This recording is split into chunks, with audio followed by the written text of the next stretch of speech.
नमस्कार, स्वागत है आपका न्यूज 69 में। मैं हूं आपके साथ अंकिता और बढ़ते हैं इस वक्त की बड़ी खबर की ओर। हमें अब आरएसएस की जरूरत नहीं, बीजेपी अपने दम पर आगे बढ़ने में सक्षम है। ये बयान बीजेपी के राष्ट्रीय अध्यक्ष जेपी नड्डा ने दिया था। इस बयान ने अब सियासी पारा चढ़ा दिया है। नड्डा ने कहा, अटल जी के समय में पार्टी सक्षम नहीं थी, अब पार्टी अकेले दम पर आगे बढ़ने में सक्षम है। नड्डा के बयान के बाद कांग्रेस ने हमला बोला है। कांग्रेस के मीडिया प्रमुख मुकेश नायक ने कहा कि जिनकी बैसाखियों पर चलकर बड़े हुए, जिन्होंने आपका लालन पालन किया, अब आप उन्हीं से कह रहे हो कि आप बड़े हो गए हो। थोड़ा सोच समझ कर बोलना चाहिए और उनको यह ज्ञान होना चाहिए वह बोल क्या रहे हैं।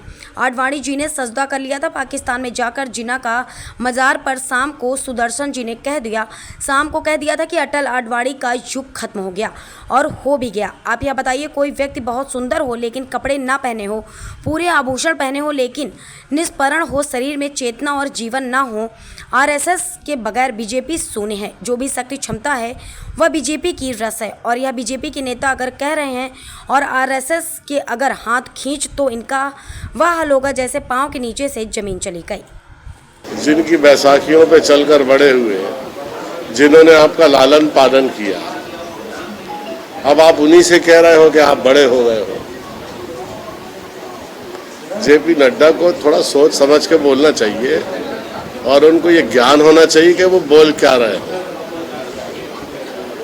आडवाणी जी ने सजदा कर लिया था पाकिस्तान में जाके जिन्ना की मजार पर।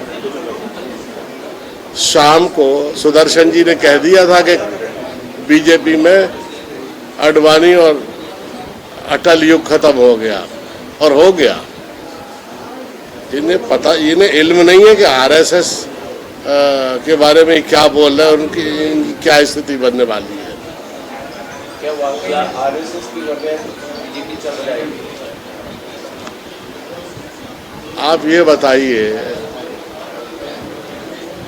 कोई व्यक्ति बहुत सुंदर हो लेकिन कपड़े ना पहने हो,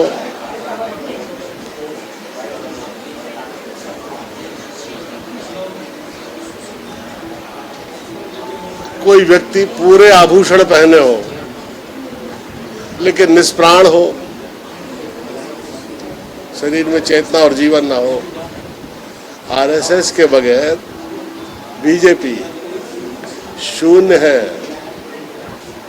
जो भी शक्ति क्षमता है वो बीजेपी की आरएसएस है और ये बीजेपी की नेता अगर गर्राए और आरएसएस ने अगर हाथ खींचा तो इनका वो हाल होगा जैसे पांव के नीचे से जमीन खिसक जाती है। क्या मायने निकाले जाए? जैसे आपने भी कहा सुदर्शन जी कह चुके थे कि अटल और आडवाणी। इस खबर पर आपकी क्या है राय, हमें कमेंट सेक्शन में जरूर बताएं। तब तक के लिए धन्यवाद।